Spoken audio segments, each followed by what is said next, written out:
E oggi Mare Ricco Siciliano ci porta nel comune di Oliveri per parlare di una pagina di storia di questa località, ma anche di una pagina di storia della Sicilia, perché ci occuperemo della pesca del tonno, la tonnara, che era presente qui proprio dietro le mie spalle. C'è un palischermo e qui ce n'è un altro che deve essere ancora recuperato.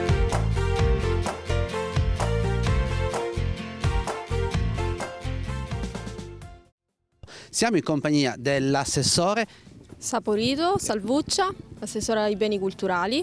e qui abbiamo invece la professoressa Barresi Angela. Lei si è occupata proprio della storia della tonnara. Sì, io mi sono occupata, diciamo che il motore è stato un motore affettivo perché i miei nonni hanno lavorato sia da parte femminile che maschile nella tonnara. Il nonno come Mascio Scugliaturi, poi appunto vedremo che figura è, e la nonna lavorava proprio nella conservazione del tonno, per cui mossa da questo affetto mi sono appassionato, ho iniziato a raccogliere materiale, anche testimonianza, e ho fatto una tesi di laurea proprio sulla tonnara, soprattutto concentrandomi sull'aspetto etno-antropologico della tonnara.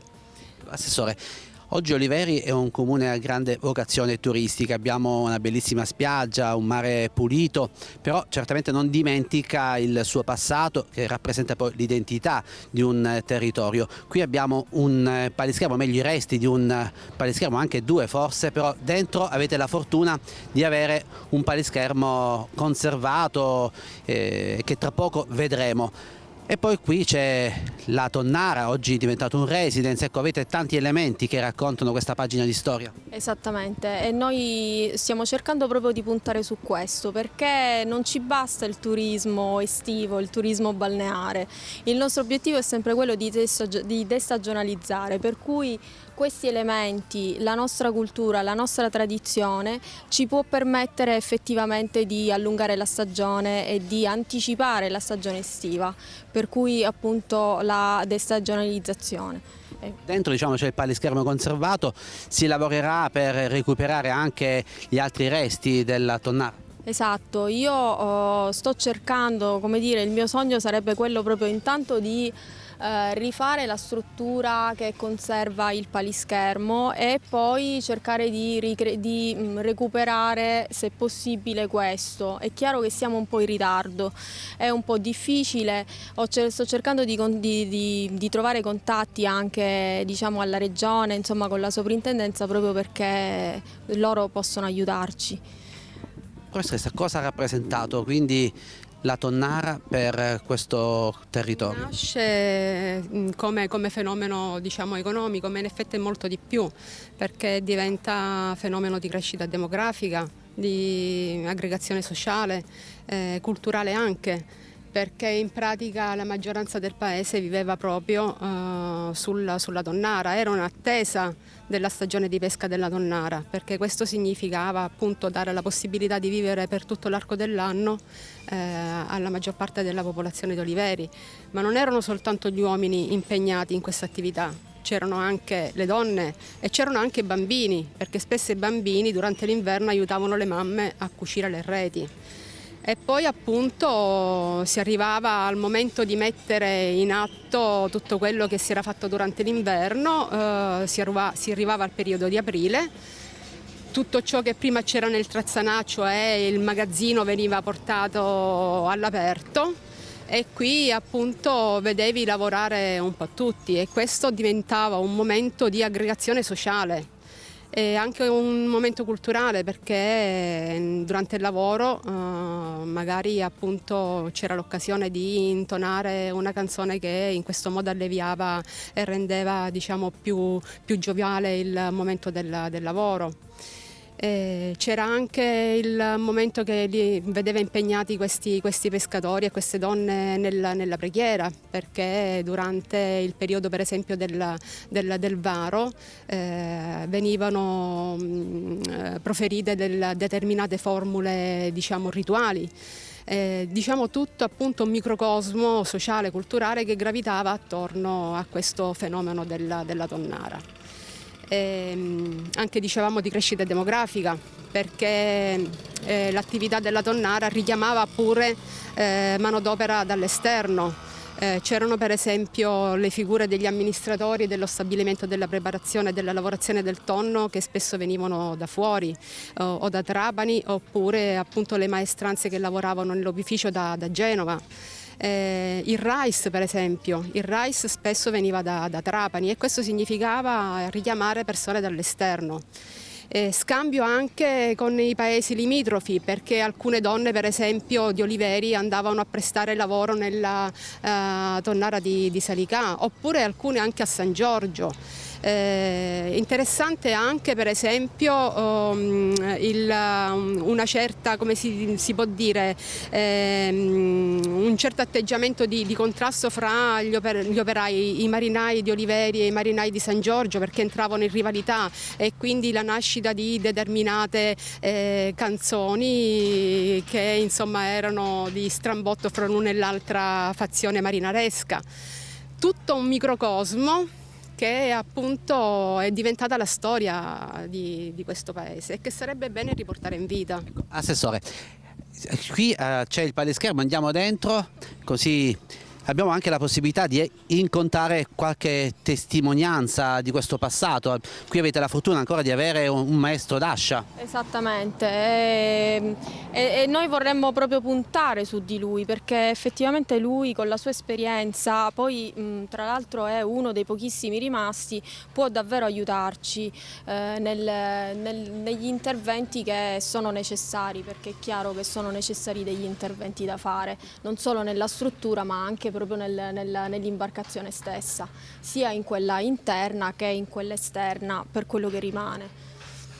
Abbiamo un paleschermo proprio davanti ai nostri occhi, ne abbiamo visti tanti, però questo è forse quello meglio conservato. Sì, perché è stata fatta un'operazione di restauro, dovrebbe essere rifatta perché in effetti dovrebbe essere fatta periodicamente.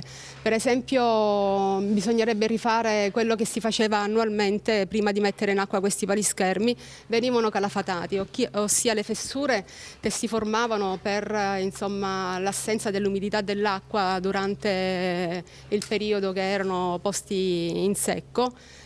Queste fessure venivano trattate con pece e canapa. In questo modo venivano risanate queste fessure e poi i palischermi venivano messi in acqua. Questa era un'operazione che veniva fatta stagionalmente.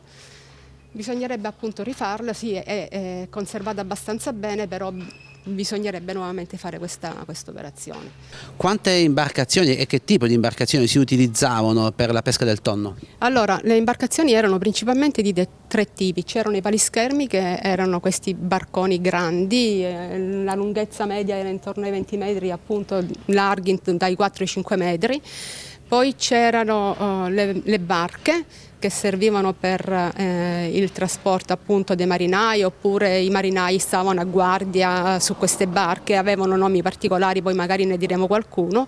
E poi c'erano le lance. Le lance non avevano un compito ben specifico, ma servivano all'occorrenza per compiti di servizio più che altro.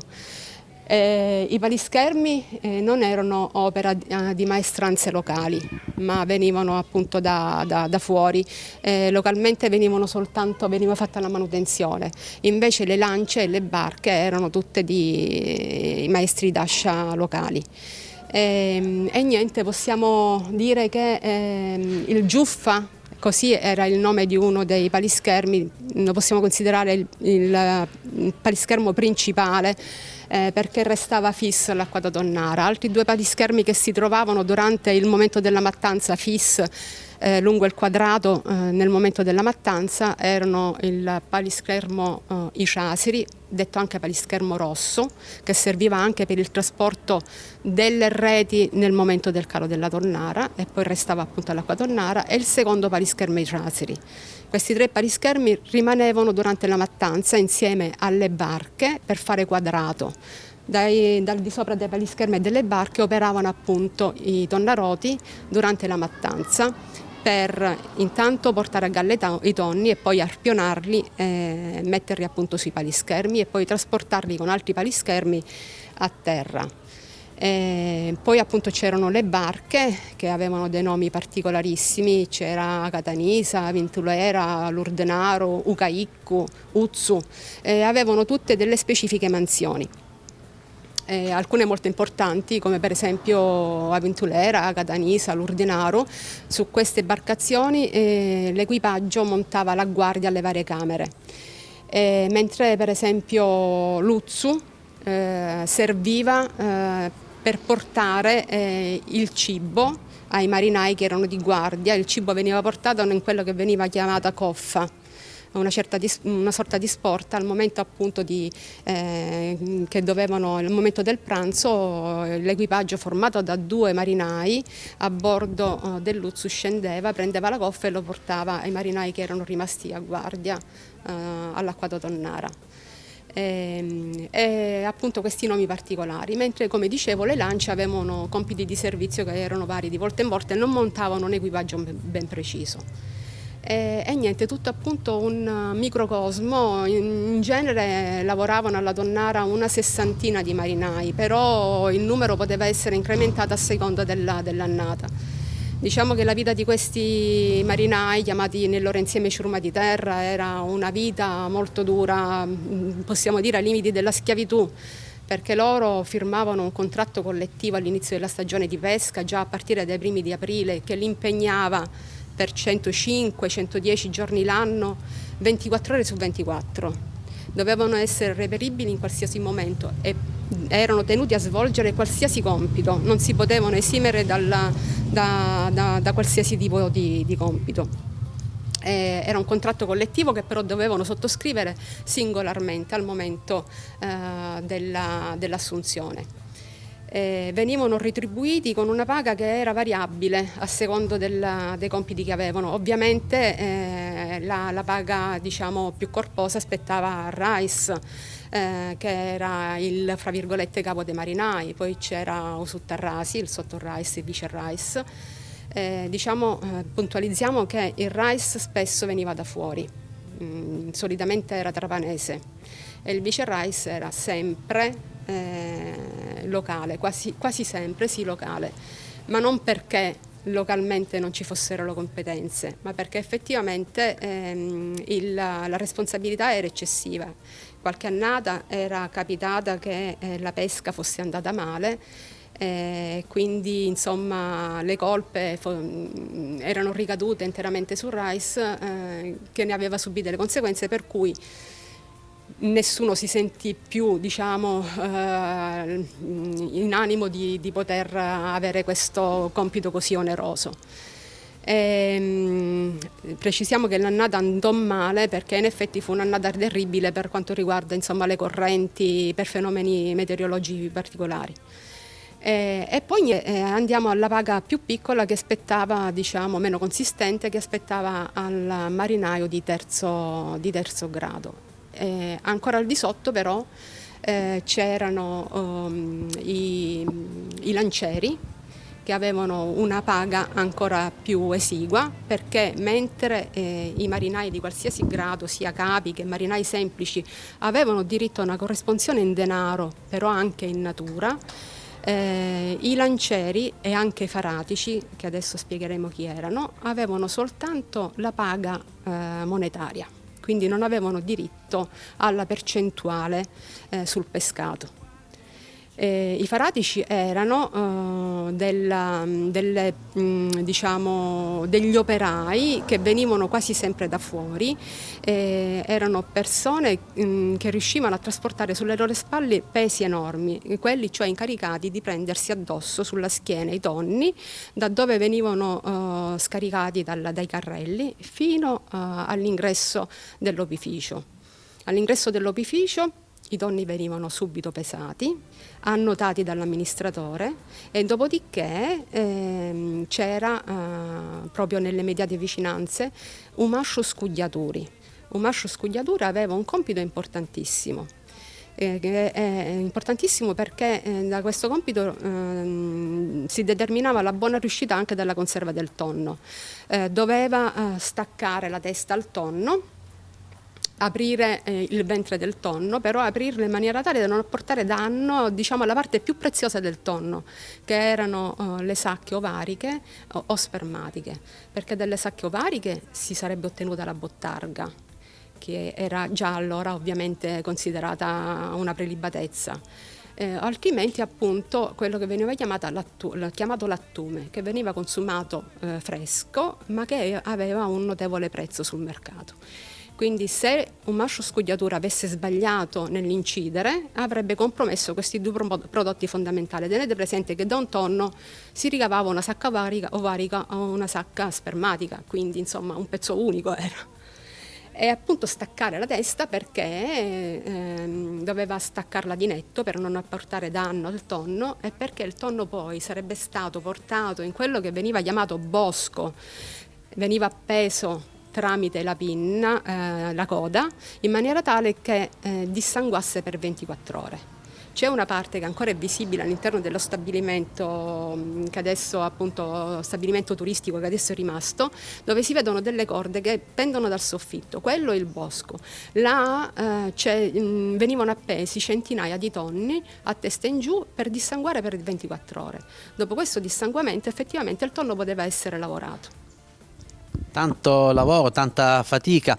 Assessore, le chiediamo, ma quando è possibile visitare questo luogo e quindi ammirare il palischermo di Oliveri? Allora, per il momento è possibile visitarlo su richiesta. Quindi su richiesta noi lo apriamo e lo rendiamo fruibile. Per la primavera mi piacerebbe, per il futuro, non per la primavera, mi piacerebbe aprirlo periodicamente, come dire, magari tutte le domeniche, e quindi dare la possibilità a chi desidera di visitarlo.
E qui a Oliveri incontriamo Tindaro Pensabene, che è uno dei pochissimi, forse anche l'unico maestro d'ascia della zona. L'ultimo forse dei maestri d'ascia. Ora di questo lavoro non ne fa più nessuno. Sono finiti letteralmente. Tutto vetro resina ora c'è. Legno non esiste più. Come si svolgeva la sua attività, il suo lavoro? L'attività si svolgeva lavorando il legno per mettere poi in opera quello che lei sta vedendo, no? Che attrezzi utilizzava? Gli attrezzi quelli miei erano un po' diciamo moderni. Questi ancora non esistono, neanche l'attrezzatura, in quanto c'erano, non so, ascia a mano, trapane a mano, mazza, chiodi, quadrati e via discorrendo. Io avevo la sega, nastro, la pialla, trapano elettrico, flex, tutto elettrico, diciamo così. Da manuale poco e niente, poco e niente. Come si diventa maestro d'ascia? Andando alla scuola ed imparare il mestiere. Come si può improntare, improvvisare, non si improvvisa. Ci vuole un bel mestiere, un bel maestro e tutto quello che ci vuole in seguito. Per quanti anni ha svolto questa attività? Per conto mio ho fatto io circa 30 anni. 10 anni, forse di più, l'ho fatto sotto padrone, diciamo così, il mio maestro. Quando poi loro hanno chiuso e allora io mi sono messo per conto mio. Però il mestiere l'ho imparato da loro. A 21 anni ho conseguito il titolo di maestro d'ascia. E non era facile quell'epoca, no? Se non era uno all'altezza del compito. Però sono andato da piccolo, 13 anni e mezzo, 14 anni già io viaggiavo per andare a imparare il mestiere. Ma come veniva conseguito questo titolo e chi lo assegnava? Dunque, il titolo veniva conseguito da una commissione, c'era un ingegnere navale, non so se era colonnello della Marina militare, il comandante del porto di Malazzo e un altro, 4 erano di commissione, un maresciallo, 4 della commissione. Facendo un esame, si preparava prima, no? Un po' teorico, un po' più pratico, che doveva dimostrare quello che tu sapevi fare, se no questo titolo non avveniva. Un esame come si fa a scuola, no? Niente altro. Come veniva realizzata una barca? Ecco, lei riusciva a realizzarle direttamente da solo oppure aveva qualcuno che le aiutava? E io allora da solo, soprattutto per questo tipo, non era possibile. Da solo potevo fare piccole imbarcazioni, 4 metri, 5 metri, 6 metri, 7. Poi se andiamo più lunghi ci voleva l'aiuto, no? Anche manuale da qualcuno. Questa barca che vediamo dietro è una barca che veniva utilizzata per la tonnara. E allora questa barca lo chiamavano in gergo siciliano un carriapesi. Quindi veniva utilizzato quando si calava la tonnara per il trasporto delle pietre, no? Che c'erano alcuni punti che dovevano calare, non so dove dovevano calare. Ne può dire di più poi, qua c'è l'esperto in materia. E per salpare l'ancora, come vede lei c'è l'organo a mano, a fine tonnara, si doveva salpare la tonnara, no? Siccome c'erano tante ancore e lo utilizzavano per salpare l'ancora. Niente altro, questo era il compito di questa barca. È stata costruita nel 1905 dal maestro d'ascia Giovanni Vitale. C'era la scritta, che poi hanno cancellato tutto quando hanno restaurato, ristrutturato. Non so se era costruito qua o da un'altra parte, però la targhetta era quella, 1905 Giovanni Vitale, il maestro d'ascia di questa barca. Lavorata tutta a mano, a quell'epoca non c'erano macchinari, non c'era niente, no? Sega a mano, ascia a mano, trapano a mano, tutto manualmente. Naturalmente c'è deve essere un gruppo di persone, ognuno aveva il suo compito, no? Da solo anche lui non lo poteva fare. Ogni pezzo di questo palischermo ha un proprio nome. Sì, certo, c'è tutta la nomenclatura delle varie strutture, no? Sono il madiere, stamanale, fasciame esterno, questa è la corsia delle cinte, che rispetto al fasciame è un pochettino più grosso, l'orlo, poi ci sono i bagli interni che tenevano, diciamo, la barca, braccioli, pontelle, c'è paramezzale, c'è tutto quello che serviva, serrette, per l'incatenazione della barca. Il maestro d'ascia si occupava di realizzare la barca, ma si occupava poi anche della manutenzione. Certamente. La manutenzione, ecco, i miei, diciamo, principali, quando io andavo a lavorare, avevano in consegna 3 tonnare che dovevano riparare tutte le imbarcazioni. Questa da Oliveri, quella del Tono di Malazzo e una era a San Giorgio. Quindi erano 2 fratelli. Uno si occupava dalla tonnara di Oliveri e del Tono e l'altro era a San Giorgio. La manutenzione avveniva, se c'era qualche pezzo di fasciame un po' marcio, diciamo così, no? Si doveva sostituire, toglierlo e mettere quello nuovo. La preparazione si riferiva all'inchiodatura dove mancava qualche chiodo e il calafataggio con la stoppa per evitare l'infiltrazione d'acqua dall'esterno che andava all'interno. Questa attività... L'incadramare, l'impeciatura, diciamo così. Non c'era all'epoca pittura, vernici. Ecco, la parte più scura quindi è proprio... Pece navale questa si chiama. E questa attività veniva fatta ogni quanto tempo? Ogni anno, che prima che esce la tonnara in chiano, 2 mesi, 3 mesi prima si riparavano tutte le imbarcazioni, no? Fare questo lavoro di calafataggio, inchiodatura, fasciame da sostituire e l'impeciatura, diciamo così, l'incatramazione. Qual era la parte più difficile del suo mestiere? Tutto è difficile, dall'inizio alla fine, non c'è niente di facile. È tutto difficile. Facile non c'è niente, perché non è una cosa che ha a che fare con il mare, quindi non è una cosa che si gioca, no? C'è la vita delle persone e quindi non c'è niente di facile. Ogni struttura ha la sua importanza, diciamo così. Che tipo di legno veniva utilizzato? E allora per l'ossatura veniva utilizzata la quercia siciliana, che noi chiamavamo in gergo, diciamo così, nostro rulo. È un legno durissimo, no? La quercia, per l'ossatura. Il fasciame esterno era tutto pino solano. Dalla Sila lo portavano questo qua, dalla Sila. Spesso 5 centimetri.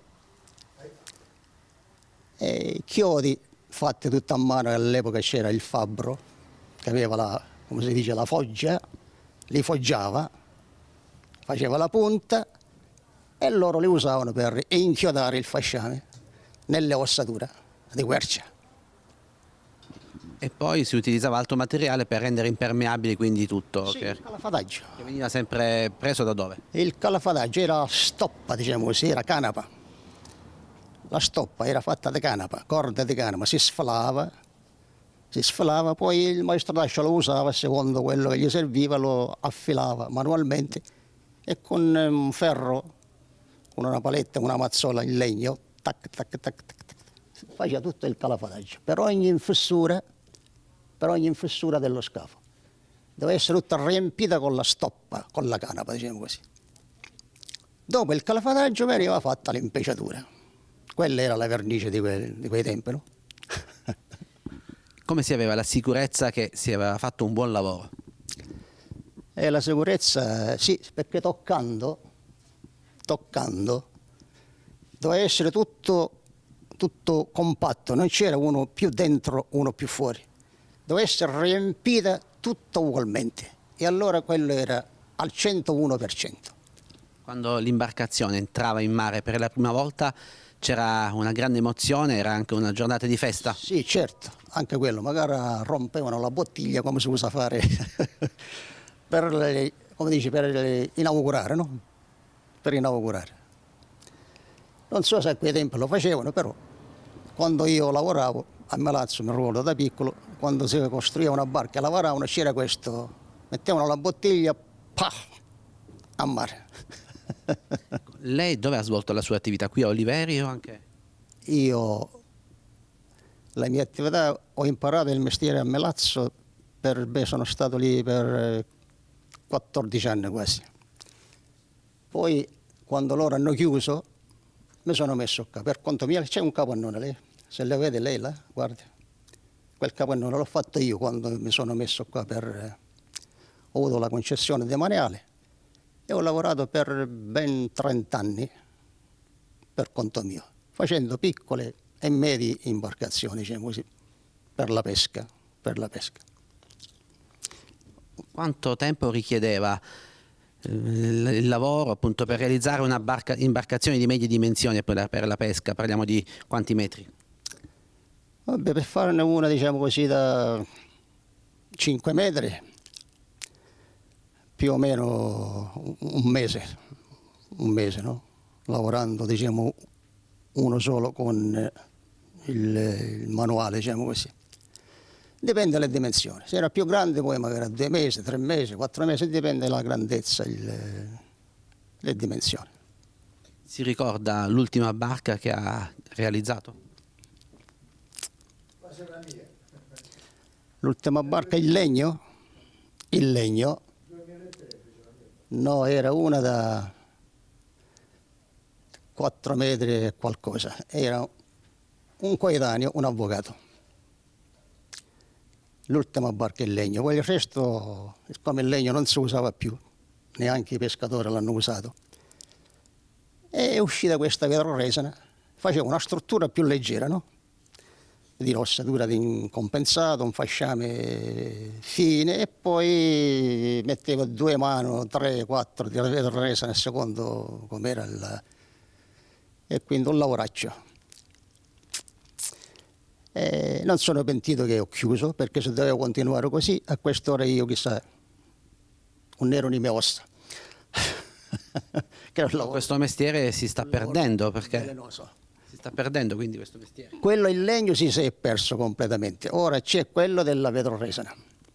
Ora ci sono i maestri d'ascia della vetroresina, non il legno è scomparso.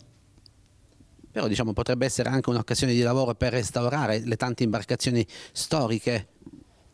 Beh, se c'è qualcuno ancora che tiene in piedi, che c'ha il cantiere, potrebbe anche farlo, diciamo così. Io già ho chiuso che avevo una ventina d'anni. Qual è il ricordo più bello della sua lunga carriera di maestro d'ascia? Il ricordo più bello, io che devo dire, se dovrei ricominciare ora, se avevo la possibilità di ricominciare lo stesso lavoro che ho fatto prima, lo rifarei di nuovo. Perché era un lavoro che ti affascinava, va bene? Si faceva con passione, con amore, come si vuol dire, no? Perché da nulla tu metti in piedi, non so, un piccolo peschereccio, un'imbarcazione, quello che sia, era una grande soddisfazione, no? Lo rifarei di nuovo, non sono pentito di quello che ho fatto, anche se i guadagni sono stati pochissimi, però lo rifarei di nuovo.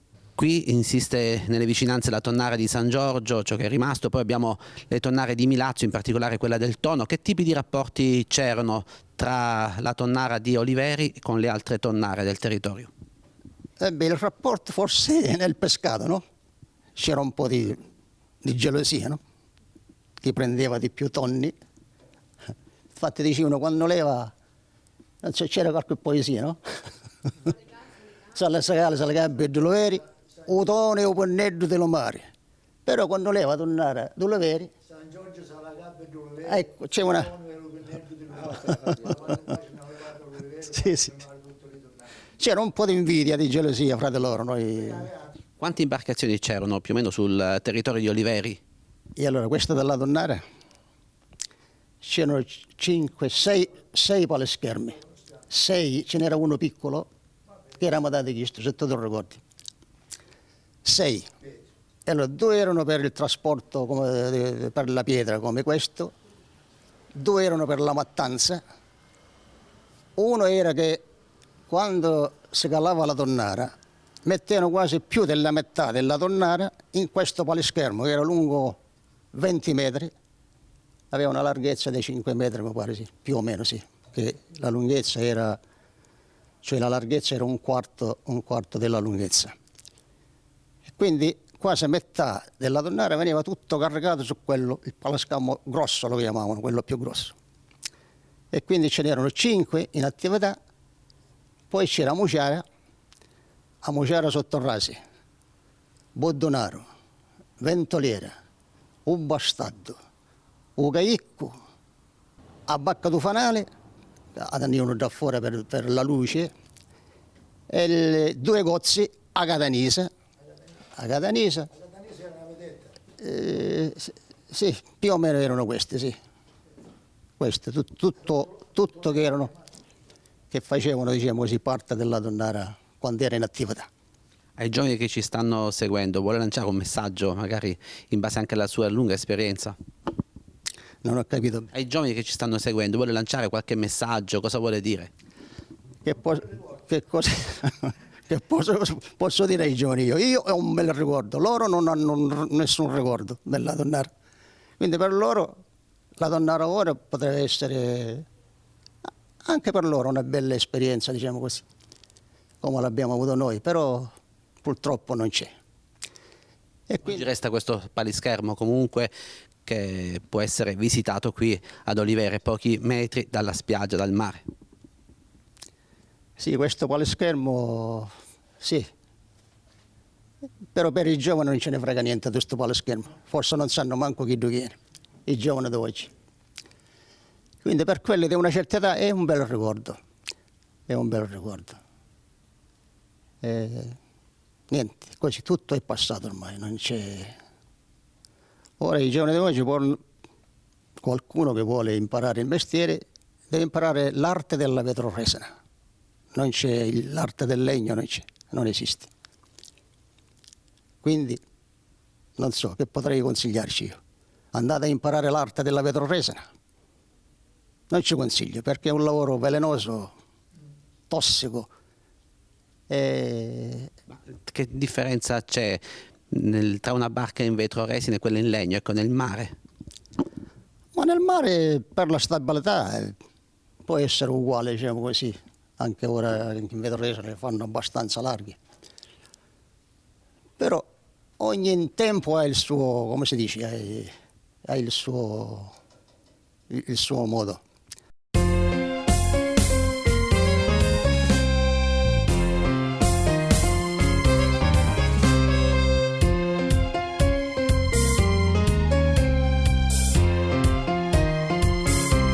E ai nostri microfoni abbiamo il signor Girolamo Majorana.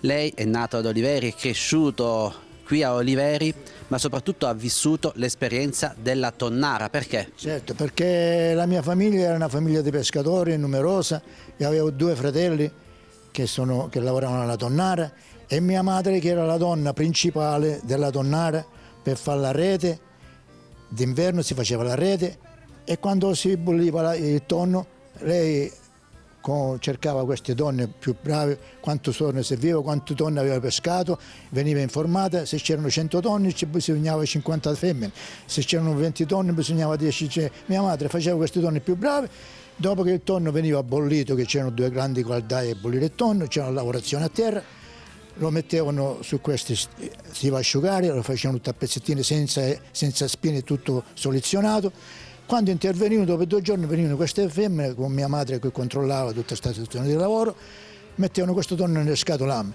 Io mi ricordo, ragazzino, 7 anni, 6 anni, nel 44, 45, 46, 47, potevo entrare solo io nelle tonnare perché ero figlio dal Zacalore squadrito. Io entravo dentro perché non poteva entrare nessuno. E mi ricordo che mia madre usciva con un pezzettino di tonno nella tasca e era talmente gustosa quella tasca che mi mangiava anche la tasca perché non si poteva uscire il tonno bollito, che profumava, una cosa speciale. E si bolliva il tonno d'estate. Poi con la pesca si cominciava dall'1-2 aprile tutta la ciurma di mare. Infatti nel libretto che ho fatto vedere io ci ho elencati tutti i pescatori che io l'ho elencate perché abbiamo fatto la bollita del tonno nel 2007 e abbiamo fatto un grande successo veramente, sono venuti milioni di persone qua in questa zona qua. Ma da piccolo le osservava anche le attività che venivano fatte a mare? Certo, perché io con la barca andavamo lì dove tiravano questa rete, poi man mano mi facevo più grande, si andava 2-3 con la barchetta a vedere la mattanza di questi tonni qua. Però io onestamente non ho lavorato con la tonnara, ho fatto qualche giorno così quando c'era la gente d'aiuto, come ho raccontato poco fa, ma io alla tonnara non ci sono andato, non per l'età ci potevo andare, anche 4-5 anni, perché qualcuno alla mia età, quando aveva 17-18 anni, è andato alla tonnara. Noi, siccome mio padre avevamo attrezzature di lampare, menaita, per acciughe, sciabiche, per la neonata d'inverno e avevamo tanti impegni di lavoro. E avevo 2 fratelli, che questi 2 fratelli, uno nel 48 andò in Argentina, l'altro dopo aver fatto in marina, nel 50 tornò e andò pure in Argentina e così loro la tonnara hanno chiuso. C'era soltanto mia mamma impegnata nel 60. Però alla fine per me il 1960 per me è finita.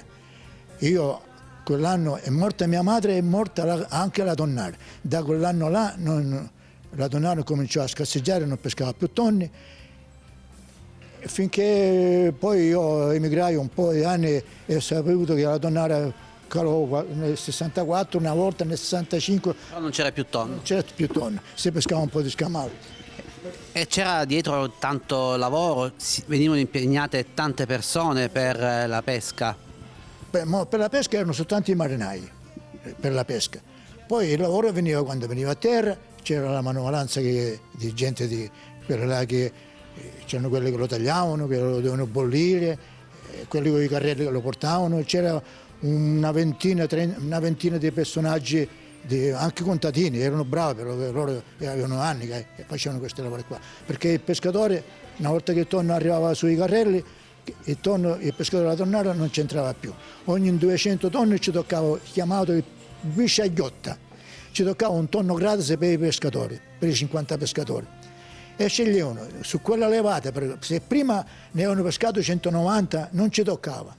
Ci toccava dai 190 dopo, si capitava che erano i tonni o più grossi o più piccoli, si dovevano accontentare di quello là che aveva 10 o 11 arrivato a 200 e ci toccava un tonno. Io mi ricordo una volta hanno pescato una marea di tonni grossi e hanno scelto 2 tonni, ci hanno messo 2 mazze di fiori su 2 carrelli per distinguere quale pesava più perché si prendevano il più grosso. L'hanno pesato uno 425 kg e l'altro 430 kg. Si sono presi quello da 430 kg, quello là era sull'ordine dei pescatori, quelli che volevano fare. Il padrone lo poteva anche vendere e gli dava i soldi su quel pesce. Però negli anni dopo 50, quando si è fatto un pochettino questo tonno lo portavano in piazza e lo si vendeva e c'era un guardia municipale importato a tagliare questo tonno e vendeva.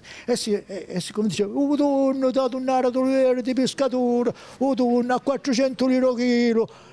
Però tanto di 400 kg il massimo che si poteva vendere 100-150 kg, perché allora chi lo comprava il tonno a 400 lire, che non c'era. Però si vendeva così e il guadagno andava a finire ai 50 pescatori. Ma i pescatori, una volta che arrivavano a terra la sera, se ne andavano a casa, quelli della tonnara. Non c'entravano più con lo stabilimento. Lo stabilimento era tutta un'altra lavorazione. C'era addirittura il maestro saldaturi, quello che saldava questi latte. Era un genovese, che mi ricordo era un genovese. Addirittura ero piccolino. Sua moglie, quando è venuta di Genova, che venivano annualmente, venivano per 2 o 3 mesi, mi portò un vestitino a me di marinaretto, che me lo portò da Genova, non lo scordo mai, avevo 4 anni, 5 anni. Questo è un palischermo. Venivano utilizzate diverse imbarcazioni per calare la tonnara e poi anche per effettuare la mattanza e il recupero della tonnara. Il lavoro della tonnara era, dopo fatto il cruciato che loro mettevano dal giorno 15 fino al giorno 15 di aprile, veniva tutto installato in questo piano qua, tutto, barche, attrezzature, rete, tutto. Dopo del 15 aprile facevano tutto il cruciato. Il cruciato significa tutto lo scheletrato da terra, che veniva un'ancora messo lì dove c'è la vela, nel giardino, 2 ancore grosse per tenere questa tonnara, veniva fino a 2 miglia. A 2 miglia veniva dove c'era il posto che veniva la mattanza. Però questa tonnara da qua arrivare là c'era tanta di materiale, di ancore. Posso dire 30 metri c'era un ancora a sinistra e un ancora a destra per tenere questa tonnara. Il sugarato a galla e poi tutte queste pietre. La pietra della tonnara veniva fatta a capocefalo, c'erano i mastri di quelli che sparavano la pietra e realizzavano queste pietre da 20 kg, 15 kg ciascuno. I pescatori le legavano con la corda e queste venivano per il piombo della tonnara, da terra, dalla spiaggia, fino a arrivare a 2 miglia, tutta fondale. E a galla c'erano questi sugari che poi negli anni 50 hanno portato le bombole, le famose bombole, ma prima non c'era cose galleggianti. Questa era l'unica tonnara che c'era a Oliveri? Aveva a Oliveri un'altra filiale, si chiamava Salicà, come l'ho detto nella poesia, San Giorgio, Salicà, Beddo Oliveri, Lutoni e Lupineddo di Lumari, ma quando facevano una levata all'Oliveri facevano rimare tutte le tonnare. E questo Salicà aveva tutta, anche qua aveva un'altra attrezzatura quanto di questa di Oliveri, però era gestita dalla tonnara di Oliveri e l'hanno calata soltanto dopo la guerra nel 1946 e sono andati un po' di gente di aiuto, quelli contadini, hanno calato questa tonnara a Salicato e dopo Portorosa, Marchesani chiamato, lì siamo casi. E lì fino a un paio di anni fa c'era un grande stabilimento, grande, per appoggiare, per dormire la notte, e veniva calata questa tonnara là. Però l'hanno calata nel 1946 e mi ricordo, ero bambino, avevo 6 anni, mi ricordo, anche mio fratello più piccolo è andato per emergenza a lavorare là, che aveva 18 anni, e hanno pescato soltanto un tonno, però hanno pescato tante di quello scamale, chiamiamo alla lunghe, pesantuna, letterate, questi pesci qua hanno pescato tanti. Però non l'hanno più calata, ma aveva, vuole avere un'altra attrezzatura, in quell'angolo là c'era una marea di questi ancore, che erano un quadrato di, come posso dire, 40 metri per 40 metri, sono 50 metri. Ma lei ha questi ricordi ancora così vivi, come se fosse ieri, come mai? Guarda, io non racconto dal 1943, che eravamo spollati lì, che erano spollati quando sono entrate americane. Qui era un campo di tedeschi, perché se parliamo di guerra, se parliamo di queste qua, ne posso raccontare ancora, posso fare dei filmati, veramente di quello che ho visto. Hanno lasciato un mareo di mine qua e bombe e tutto, ma i tedeschi erano accampati qua a Oliveri, tutti accampati, ma non hanno fatto mai un danno a nessuno. Poi una volta che sono entrati americani noi eravamo tutti spollati, io mi ricordo sotto la montagna di Tindere tante, tutti spollati. E da allora io mi ricordo di tutto quello che succedeva, perché poi sono successi pure le disgrazie. Complimenti quindi per la memoria. Ma noi mi ricordo pure che americani, che sono passati da Oliveri verso il 15-20 di agosto del 43. Del 43. Sono entrati, i tedeschi sono scappati, sono passati di qua, si sono fermati vicino dove abito io, dove c'è la ferrovia, questi camion, questi americani, avevano i sacchi pieni di caramelli. E mio fratello mi ha preso in braccio e mi ha detto, digli così, perché i caramelli non ce li davano a tutti 2 o 3 volte.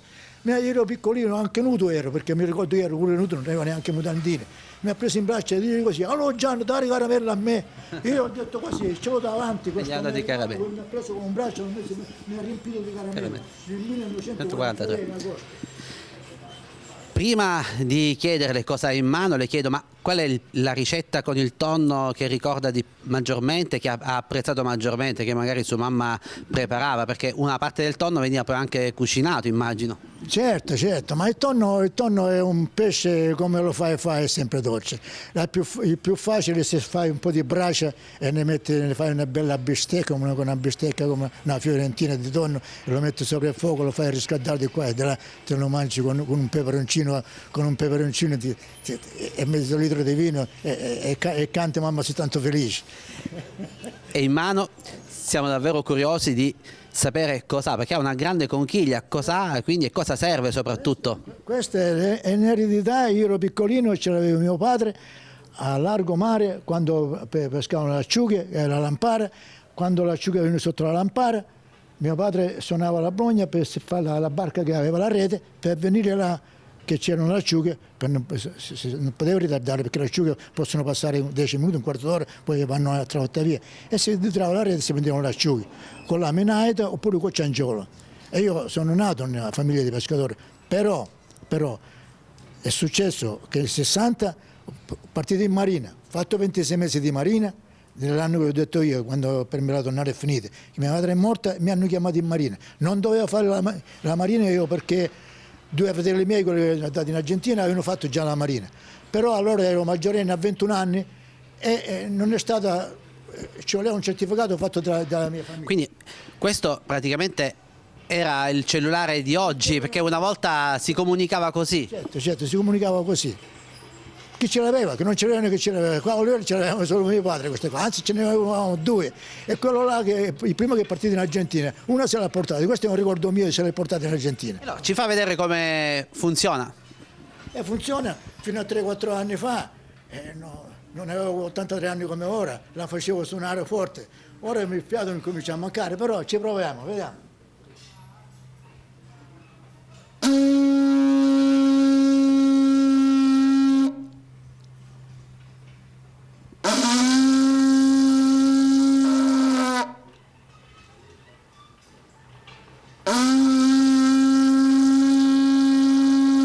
anni, perché già più da 30 anni che sono qua a Oliveri, che mi hanno chiamato per tutte queste manifestazioni per raccontare.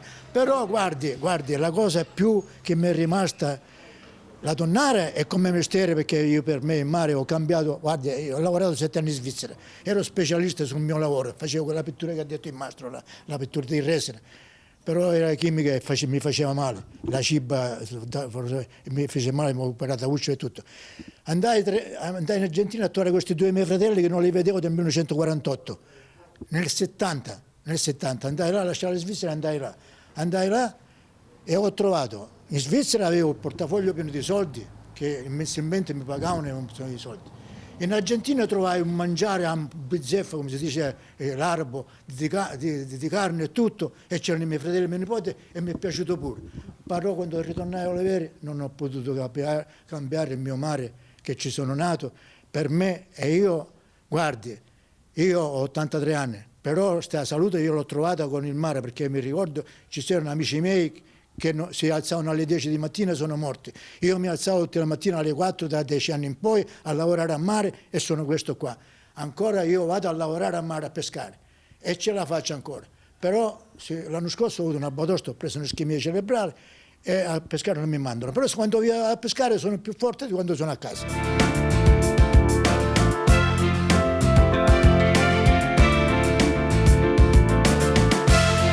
Sindaco, oggi grazie a Mare Ricco Siciliano abbiamo scoperto una pagina di storia di Oliveri, una pagina di storia di questo litorale legata alla tonnara. Abbiamo visto che ancora fortunatamente un palischermo è ben conservato in questo luogo, certamente l'amministrazione comunale sta lavorando per mantenere ancora vivo questo aspetto della storia di Oliveri.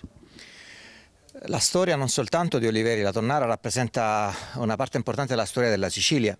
Si tratta di un'attività che per tantissimi anni ha sostenuto da un punto di vista economico le nostre famiglie, ma ha rappresentato anche un fulcro di tipo sociale e strutturale che ha tenuto assieme l'intera comunità.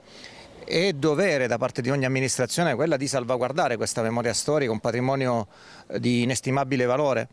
Come ben detto c'è questo palischermo e per noi è un grande orgoglio, perché non ce ne sono così tanti in circolazione di palischermi così ben conservati. Sono al momento attive tutta una serie di iniziative che spero andranno in porto in breve termine, che riguardano la valorizzazione ulteriore di questa memoria storica, andando ad allestire una sorta di museo interattivo che possa consentire ai nostri visitatori di sfruttare sì il turismo di mare, che è la nostra peculiarità, però tentare un attimino di allargare la nostra offerta anche a una forma di turismo un po' più culturale, un po' più di conoscenza, che ritengo possa essere altrettanto attrattivo. Quindi cercate di lavorare per portare i visitatori qui a Oliveri un po' tutto l'anno, quindi nei mesi estivi Oliveri registra il pienone, poi magari ci sono meno visitatori, però la location, la tranquillità anche di questo luogo a pochi passi dal mare ha tante potenzialità. Noi pensiamo che Oliveri abbia in sé un valore non ancora totalmente riconosciuto. È chiaro che quando parliamo di Oliveri si pensa sempre al mare. Noi sappiamo che esistono anche delle altre caratteristiche, esiste anche una storia, esistono delle tradizioni che possono essere proposte ai nostri visitatori. Stiamo anche cercando, parallelamente a questo tipo di consapevolezza, di innestare delle iniziative d'arte su tutto il territorio affinché si possa offrire a chi ha il piacere di venirci a trovare un'esperienza che possa essere più ampia e più riconoscibile e, lasciamelo dire, anche un po' più emozionale. Possiamo dire che a Oliveri si mangia anche bene, ci sono diverse strutture e quindi una buona occasione fare una passeggiata magari in riva alla spiaggia anche nel periodo autunnale o invernale e poi andare a gustare qualcosa di buono qui nei locali. Ma devo dire che negli ultimi anni le attività di ristorazione, anche bar, hanno fatto salti da gigante, hanno compreso l'importanza di elevare la propria produzione, anche l'offerta, e questo devo dire è ampiamente apprezzato dai visitatori che frequentemente vengono qui nei nostri luoghi appunto per assaporare quelle che sono le nostre specialità.